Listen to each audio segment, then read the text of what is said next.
Tem confiança, assim como tu destes testemunho de mim em Jerusalém, é preciso que sejas também minha testemunha em Roma. Na noite, o Senhor aproximou-se de Paulo e lhe disse isso. Meu irmão ficou olhando para essa passagem e entendendo e meditando quem era esse homem, a ponto do próprio Cristo chegar para ele e dizer para ele: Paulo, confia em mim. Tem confiança. Assim como você deu testemunho em Jerusalém, assim como você foi fiel aqui, meu filho, não negou minha palavra, não arregou na hora da prova, eu tenho provas ainda maiores para você. Imagina a estatura espiritual de um homem desse. Quem foi São Paulo para a igreja? E como não fazer uma ligação disso que nós tocamos aqui com o temor a Deus? Santa Teresa d'Ávila dizia que, em face de tantas tentações e provas que temos de padecer, o Senhor nos concede 2 remédios: amor e temor. O amor nos fará apressar o passo. O temor nos fará olhar bem onde pomos os pés para não cair. Então, nós temos 2 remédios nessa caminhada e diante da provação: o amor e o temor. O temor existe, o temor mundano, o temor servil e o temor a Deus. O que é o temor mundano? O temor mundano é próprio dos que temem, sobretudo, o mal físico ou as desvantagens sociais que possam afetá-las nesta vida. E é aquilo que faz com que, diante das incomodidades, diante do olhar da sociedade, quando a pessoa começa a mudar, das críticas, da pressão, da pergunta pública a respeito de um tema polêmico, a pessoa se acovarda. Ela teme mais o mundo com suas críticas, com sua desonra, porque é uma desonra, né? Você no meio de uma sala de aula, vamos colocar na universidade, onde se tiver 1, 2 católicos ali firme é muito. Entrar num tema aborto, anticoncepcional, divórcio, segunda união, e você ter a coragem de se posicionar com a doutrina de Cristo, com a doutrina da igreja. Por quê? Porque você vai ser motivo de chacota. Então o temor mundano faz com que eu fique quietinho nessa hora. O temor, o respeito humano que Dom Bosco viu no inferno alguns filhos deles condenado por causa do respeito humano. Medo de falar a verdade e ofender as pessoas. A verdade de Cristo, não é a minha verdade.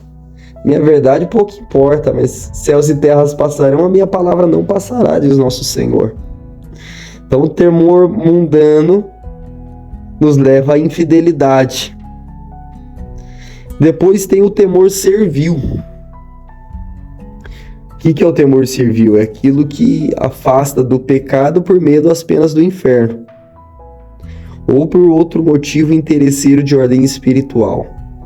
É a pessoa que tem em mente sempre tudo que ela vai fazer, ela faz ou deixa de fazer por medo de não ir para o inferno, por não ser condenada. Aqui já sai de uma situação passiva, cômoda, não é ainda a perfeição, mas, por exemplo, uma pessoa que está afastada de Deus, já é o primeiro passo para uma conversão. É o começo do amor, vamos dizer assim. Não deve ser isso o nosso motivo principal. Nós não podemos fazer as coisas só por medo de ir para o inferno. O objetivo é que eu ame tanto a Deus e que eu não desejo, eu não quero desagradá-lo. Porque eu sei que se eu fizer isso, eu vou estar ofendendo aquele que eu amo. E porque eu o amo muito, e amar a Deus é uma atitude concreta, João 14,15, se me amais, guardareis os meus mandamentos. Então, por amor a Ele, eu tenho uma atitude diferente, vou na contramão, eu vivo um processo de conversão, de metanoia, de mudança de pensamento. Mas toda escada ela tem o primeiro passo, o primeiro degrau. Então o temor servil, ele vem ali como um primeiro degrau, onde a pessoa vai subindo, ela vai tocando na consequência dos seus atos, ela vai vendo as penas do inferno, ela vai vendo o rigor do juízo particular, ela vai meditando sobre a eternidade, o que eu tenho feito para ganhar a eternidade ao lado de Deus.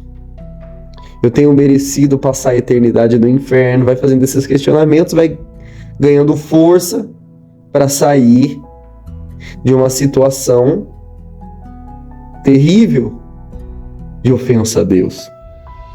E para concluir, o santo temor de Deus, dom do Espírito Santo,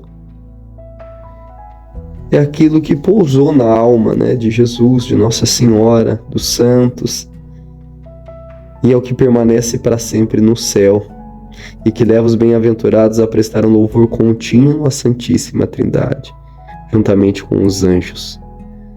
São Tomás ensina que este dom é consequência do dom da sabedoria e sua manifestação externa, o temor filial.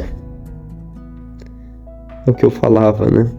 Isso daqui é próprio de quem é filho, ama muito a Deus, se sente amparado por Deus, conduzido, toca na providência, toca no livramento, toca na ação de Deus constantemente, consegue ver isso, porque muitas vezes as pessoas são abençoadas por Deus, mas elas não conseguem enxergar a mão de Deus ali protegendo, guardando, livrando, amparando, dando prosperidade física, espiritual, profissional, financeira.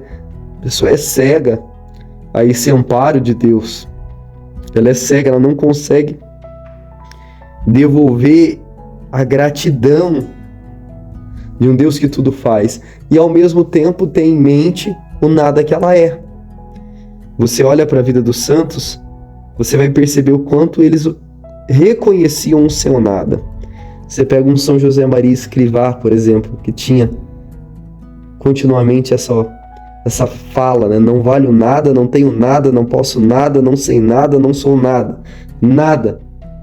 Mas ao mesmo tempo reconhecia a grandeza incomensurável de sentir-se filho de Deus. Então o temor a Deus, que ali caminha junto com a humildade e com a sabedoria, né? É a sabedoria que vai me dando essa ação de reconhecer o meu nada e a grandeza de Deus.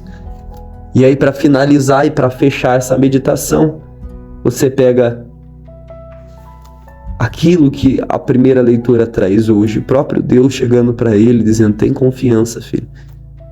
Continua agindo no temor a Deus.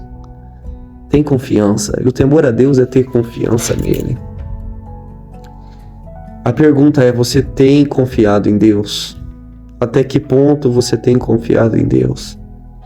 Que aqui está se tratando, meu irmão, se você ler a primeira leitura, você vai ver que até o general ali recolhe o apóstolo Paulo, porque quando ele fala algo, as pessoas se alvoroçaram de uma tal forma que ele temia que as pessoas despedaçassem ele. Tá isso na Bíblia. Matassem ele arrancando pedaços. Tamanha foi o alvoroço, a fúria que ele ocasionou com aquilo que ele falou, com o posicionamento que ele teve. E à noite, na prisão, no recolhimento dele, Deus vem e visita ele.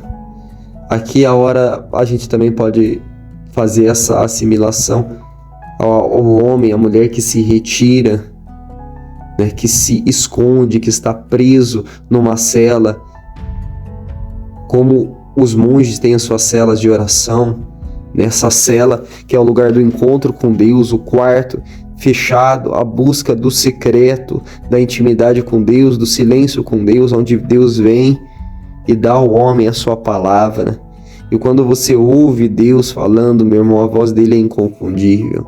Junto com a voz de Deus vem a força espiritual para seguir aquilo que ele está pedindo, aquilo que ele está instruindo, aquilo que ele está aconselhando, direcionando.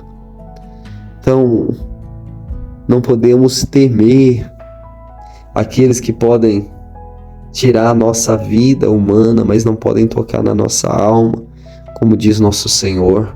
Nos ajuda, Mestre, a buscar, pedir, a igreja que clama por um novo Pentecostes. Nos ajuda também a viver nesta festa do derramamento do Espírito Santo, a graça de um temor filial, de um santo temor a Deus.